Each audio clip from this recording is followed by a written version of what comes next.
Ahojte.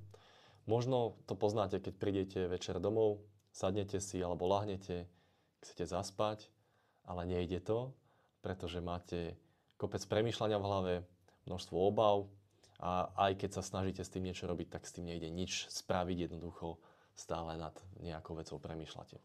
Je to niečo, s čím za mnou včera prišiel jeden z mojich klientov, ktorý čelí aktuálne vo svojom biznise nejakej situácii, veci nejdu tak, ako by chcel, aby išli.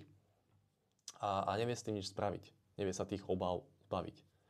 A spýtal som sa ho otázku, čo by bolo iné, čo by sa zmenilo, keby naozaj vedel, že to, ako situácia dopadne, nie je na ňom. A jeho odpoveď bola, že to by sa prestal snažiť robiť veci. Čo je logické, ja s čím súhlasím.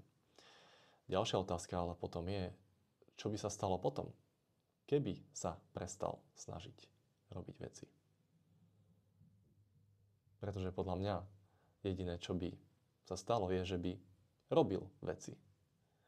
Jediné, čo by sa stalo, by bolo, že tá snaha by zmizla. Pretože my ľudia sme schopní robiť veci aj bez toho, aby sme sa snažili. A keď sa spätne pozrieme na svoj život, tak možno si všimneme, že tie najkrajšie a najhodnotnejšie veci neboli výsledkom našej snahy. Boli výsledkom nášho robenia, našej aktivity, ale neboli výsledkom snahy. Boli výsledkom akejsi inšpirácie.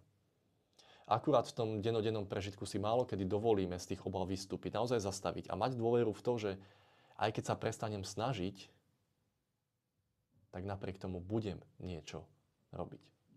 Skúste si to všímať sami u seba a ak si myslíte, že alebo poznáte teda niekoho, kto naozaj má tých obav veľa a nevie čo s tým, pošlite mu toto video. Ahojte.